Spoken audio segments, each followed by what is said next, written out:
Sungguh berlebihan bersikap hanya mendatangkan malapetaka bangsa. Sungguh berlebihan berperilaku hanya mendatangkan malapetaka negara. Wajar dalam segalanya maka bangsa dalam bahagia. Bismillahirrahmanirrahim. Pemirsa tercinta yang dirahmati Allah Tuhan Yang Maha Esa, bersua kembali di kanal Hikmatologi. Monolog sederhana mengajak diri kita masing-masing berpikir, kian melembut, cerdas, dewasa, bijaksanakan hati nurani, berdasar kitab suci agama kepercayaan yang kita yakini. Tentu saja upaya serius terus-menerus tak kenal putus untuk menghayati, memperdomani, mengamalkan Pancasila niscaya dalam kehidupan sehari-hari sebagai anak bangsa Indonesia tercinta.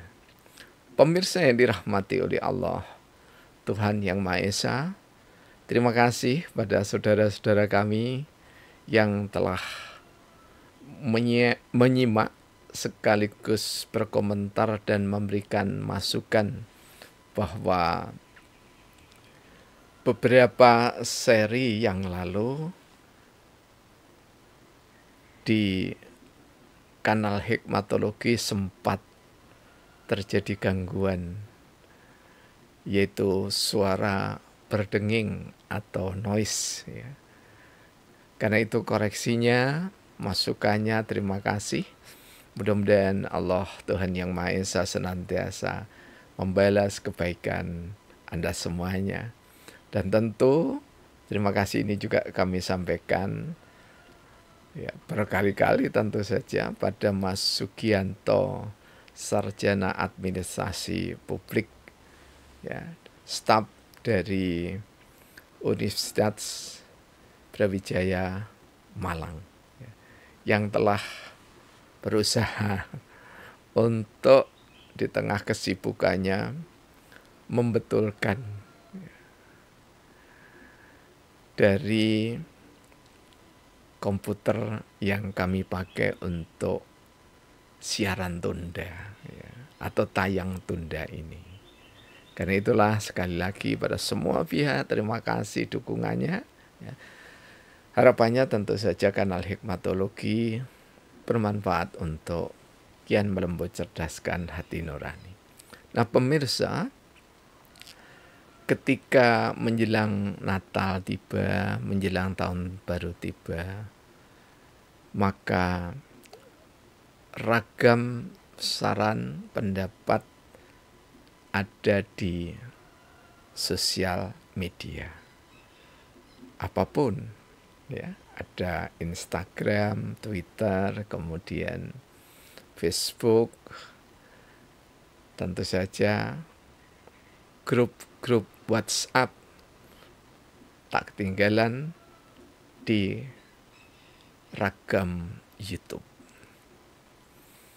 Dan semuanya itu melengkapi perbendaharaan pemahaman kita tentang makna tauhid ataupun teologi tahlil ataupun makna yang lebih luas yang diturunkan dari tauhid itu sendiri. Kami tahun 2010 ini untuk kesekian kalinya kami angkat buku sederhana ini, Tauhid dalam Perspektif Kesehatan Sosial.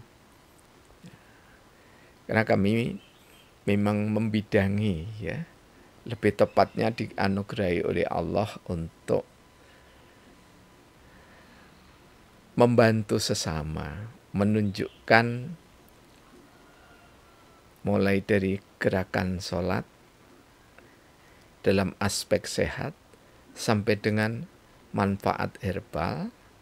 Tentu saja yang kami sebut dua ini adalah baru bagi kami, artinya baru sekitar tahun 80-an begitu ya, atau 70 lebih tepatnya, sejak di Kota Malang tahun 76 ya. Namun ketika berbicara At-Tibum Nabawi, mohon maaf, ini semua karunia Allah, hadza min fadli Rabb. Ya. Sejak tahun 67 ketika kami menolong aneka satwa atau hewan dan seterusnya. Kemudian di tahun 72 kami berusaha untuk menolong sesama manusia. Berusaha itu artinya apa? Ya berusaha memenuhi permintaan dari saudara-saudara kami tercinta di desa dulu. Ya. Jadi cukup beralasan jika kami menulis tauhid dalam perspektif kesehatan sosial. Nah, pemirsa yang dirahmati oleh Allah, ketika kita melihat segala sesuatu dari hikmah, ya, hikmah itu ada di dalam Taurat, Zabur, dan Injil, juga ada di dalam Al-Quran, bahkan Bhagavad Gita, Tipitaka, Dhammaveda, kemudian Sisu, ya, Sabtodharma, dan yang lainnya. Kami melihat hikmat itu. Ya.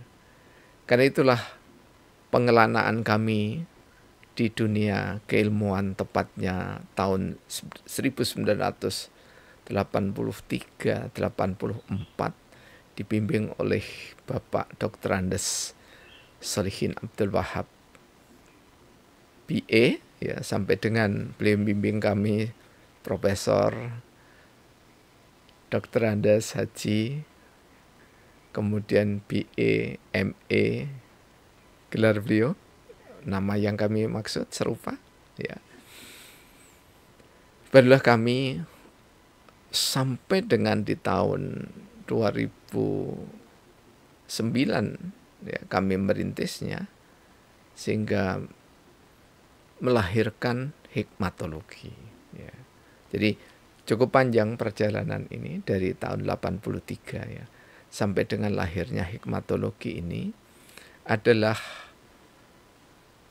daya kritis kami untuk mengucapkan terima kasih pada seluruh filsuf, ya, mulai dari Plato, Aristoteles, ya, Socrates, dan yang lainnya, ya, lewat tentu saja guru-guru kami tercinta. Kemudian riset-riset kami, ternyata kami menemukan di dalam surah Al-Baqarah ayat 269 itulah kita menemukan hikmah, ya. Kemudian saya gandeng dengan logos, akhirnya menjadilah hikmatologi. Tentu saja ini tidak sekedar kepantasan di dalam pengucapan, namun juga lebih dari itu, yakni keimanan kami kepada ayat-ayat Al-Quran. Karena itulah kami tulis di tengah-tengah ini, ya, di tengah-tengah ini dengan Immanuel, ya. Dan kenapa Immanuel tidak iman, ya? Selain supaya pengucapannya itu mudah-mudah dihafal, ya. Ada Immanuel spiritual, intelektual, kemudian moral, mental, sosial, environmental, ya. Memudahkan, tapi lebih dari itu, Immanuel di sini dimaksudkan adalah kita pasti seluruh anak manusia ada di dalam keimanan yang berbeda, ya.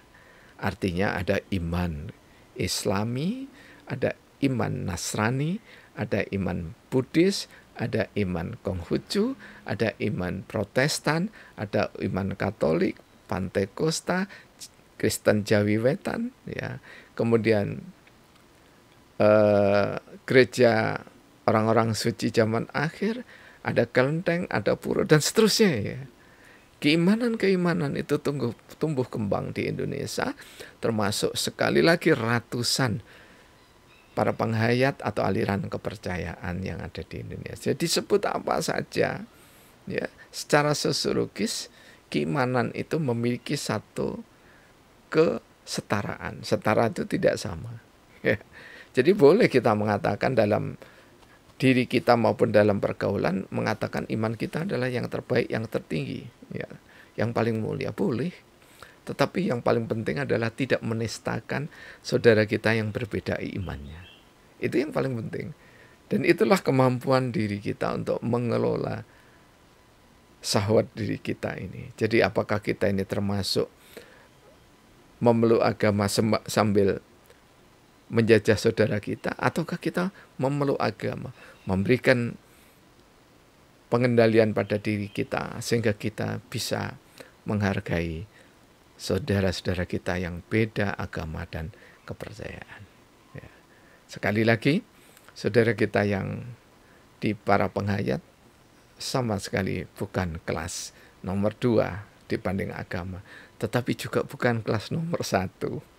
Tetapi kita ini memiliki kelas yang sama, seperti ketika kita SD dulu sampai mahasiswa, ya, yang klasikal, kita ada di kelas yang sama tetapi berbeda. Buktinya ketika keluar sama-sama, contohnya sarjana, maka pekerjaan juga berbeda. Bahkan talenta yang ditumbuh kembangkan juga berbeda atas nama Immanuel itu sendiri.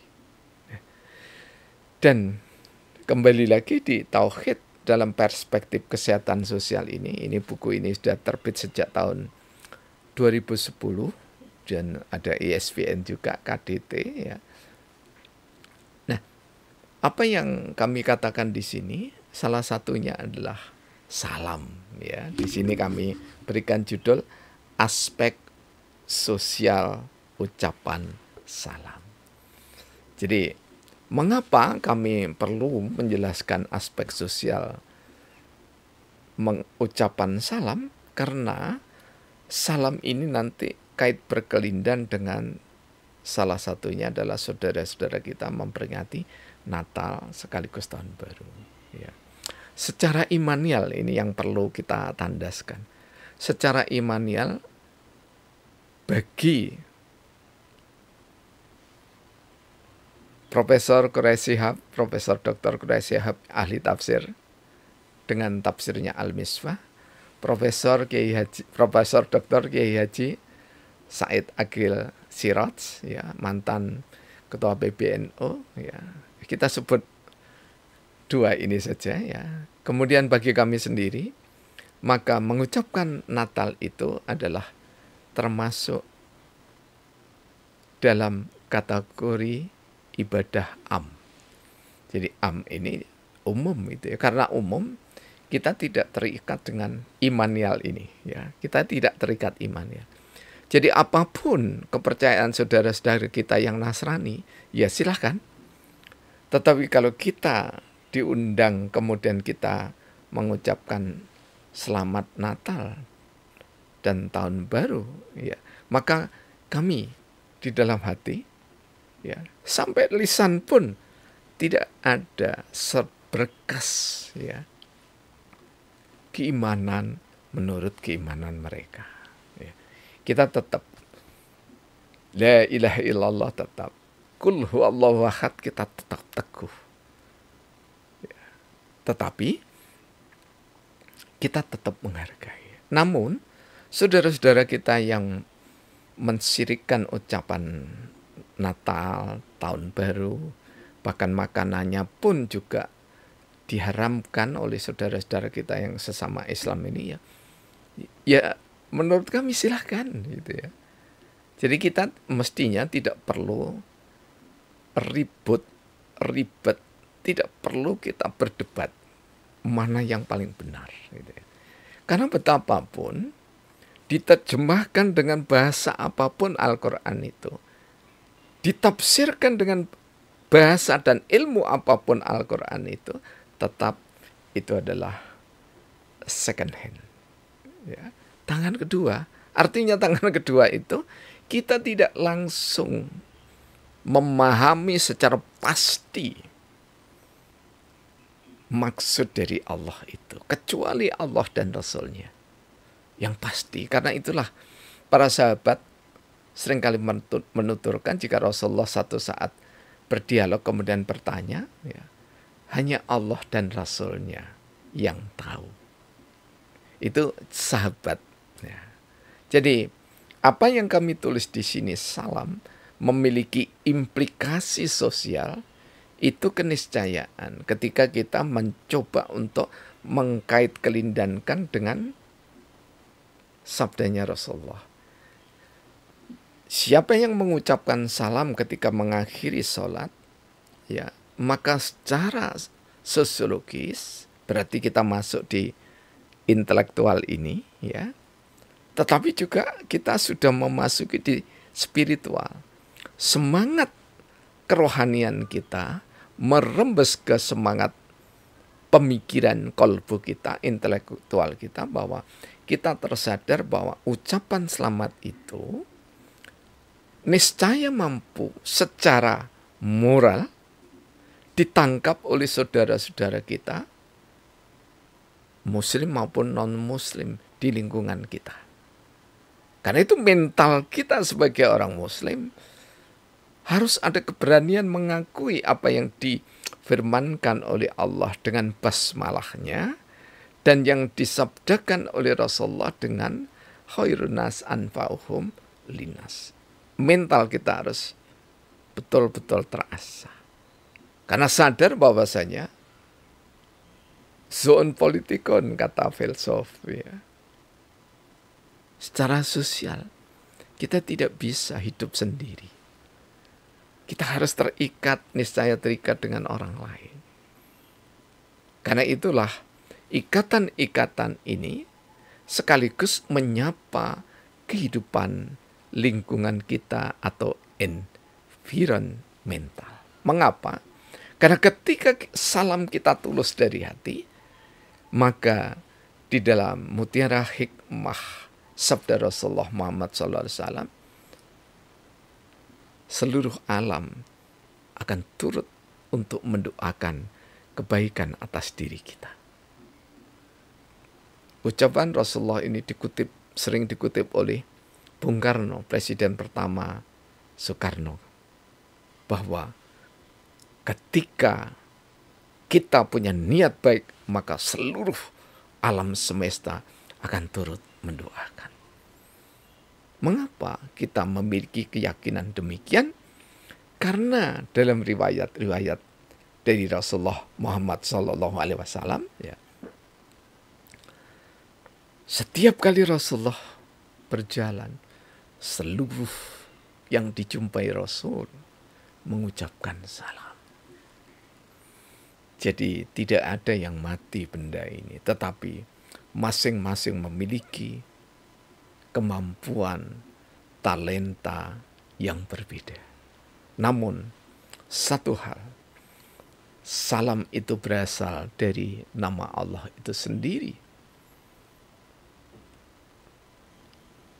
Makna secara hikmatologi yang kami ambil saripatinya dari para mufasir, ya, bahwa as-salam itu adalah Al-Quddus yang Maha Suci.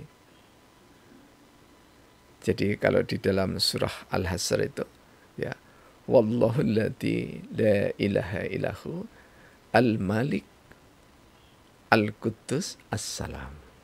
Ya. Jadi Allah itu Al-Malik, Al-Quddus as-salam. Siapa yang diselamatkan? Seluruh makhluk di bumi ini dan di petala langit, seluruh alam semesta diselamatkan oleh Allah di dunia ini. Dan Allah menunggu apakah mereka sadar bahwa mereka sedang diselamatkan Allah terus-menerus, kemudian bersyukur kepada Allah. Wallahu a'lam. Tentu saja silahkan kita berpikir dengan kecerdasan kolbu kita masing-masing. Apakah kita patut berterima kasih kepada Allah, sesama manusia, sesama makhluk lingkungan kita, ataukah kita justru ingkar kepada nikmat Allah? Jadi salam ketika dipahami secara hikmatologis berdasar syariat dan sunat, maka harus mampu menyelamatkan diri, menyelamatkan keluarga, menyelamatkan tetangga, menyelamatkan rukun tetangga, rukun warga, desa, kelurahan, kecamatan, esensinya seperti itu. Karena salam dari satu orang melingkupi 14 kepala keluarga. Mohon maaf, ya, saking semangatnya sampai keliru. 40 kepala keluarga. Dan jika ada di lingkar terakhir, jadi seperti spiral begitu ya. Jadi dari diri begini terus seperti spiral. Karena kita sudah masyarakat modern gitu ya. Tidak seperti Nabiullah Ibrahim. Kalau cari teman untuk makan harus berjalan kurang lebih 15 kilo baru ketemu satu keluarga diajak makan nanti ya. Kalau kita niru Nabi Ibrahim, ini bisa jual rumah gitu ya. Kecuali mereka yang diberikan anugerah berkelimpah mewahan rezeki ya. Nah, karena itulah sekali lagi ketika salam ini diucapkan oleh seseorang kemudian sampai jatuh ke titik 40, titik 40 itu melingkar lagi ke 40 titik, masing-masing melingkar. Jika lingkaran salam ini betul-betul dengan ketulusan hati, maka akan timbul pengendalian diri. Hati terkendali, lisan terkendali, pendengaran, penglihatan, penciuman, bahkan tangan dan kaki kita semuanya terkendali, dan pengendalinya itu adalah As-Salam. Allah yang memiliki sifat maha pemberi keselamatan. Ya. Kami membaca bukunya Sidi Ghazalbah tahun 1976 ini. Kami kutip di buku kami ini ya. Apa kata Sidi Ghazalbah, Dr. Andes Sidi Ghazalbah dari Malaysia ini, yang sangat produktif. Dalam bukunya Masyarakat Islam, beliau menulis bahwa As-Salam itu seakar kata dengan Islam. Ya, silem, salam, salamah, salamatun, ya, dan seterusnya. Ya. Aspek sosiologis yang kami pahami sejak di bangku SMA Islam Bersubsidi Malang ya, Jalan Kartini 2. Ini kami coba, karena kami bukan dari pesantren, kami coba kita terapkan.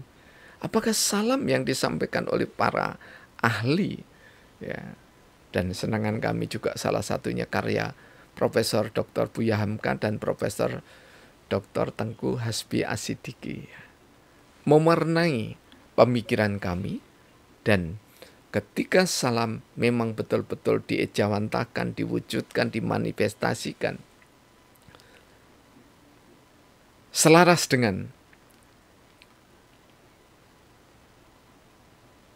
cahaya salam ya, yang kita terima cahaya ya, dari Allah itu, insya Allah akan selalu membawa ketenangan di batin kita dan juga akan membawa kedamaian ketika kita bergaul meski beda suku, bangsa, bahasa, tradisi, budaya, kepercayaan, dan agama. Karena itulah semoga bangsa ini tidak mencapik-capik, tidak mereduksi, tidak menciutkan, tidak memiskinkan makna yang rahmatan lil alamin itu menjadi rahmat untuk dirinya sendiri. Na'udzubillah, semoga kita terlindung dari hal yang demikian. Jadi simpul monolog sederhana ini, kami menghormati mereka yang tidak mengucapkan selamat Natal bagi tokoh-tokoh muslim dan umat muslim. Dan kami juga menghormati mereka yang mengucapkan salam. Untuk mengakhiri, saya kutip kesekian kalinya, istabti qalbaka. Diucapkan 3 kali dalam hadisnya Imam Ahmad. Tetapkanlah dengan hatimu. Ada satu riwayat mengatakan tetapkanlah dengan hatimu itu 3 kali. Kemudian meskipun kamu mendapatkan pencerahan juga 3 kali. Tapi ada yang mengatakan bahwa tetapkanlah dengan hatimu itu 1 kali ya, dalam sarah-sarah itu. Ya. Kemudian meskipun kamu dapat pencerahan. Artinya apa? Ketetapan hati kita yang satu kita pertanggungjawabkan nanti sampai kehadirat Allah Subhanahu wa taala, dan pencerahan dari 1000 pencerahan dari para ulama, para ustadz mubalik yang hebat-hebat itu ya. Tidak saja 1000 tapi sejuta, tidak sejuta tapi juga berjuta-juta, atau setidaknya sesuai dengan kasanah yang kita baca ini, maka kita tetap dalam koridor Rasulullah Muhammad SAW, menetapkannya dengan kalbu kita masing-masing. Tentu penetapan kalbu itu derajatnya berbeda-beda. Jangan pernah kita bersahabat semua orang pendapatnya sama, sifatnya sama, perilakunya sama, karena itu mustahil. Terima kasih, mohon maaf atas kekeliruan, kesalahan. Kanal Hikmatologi ada karena hikmah dan rahmat Allah semata, serta dukungan Anda semuanya. Alhamdulillahirabbil alamin.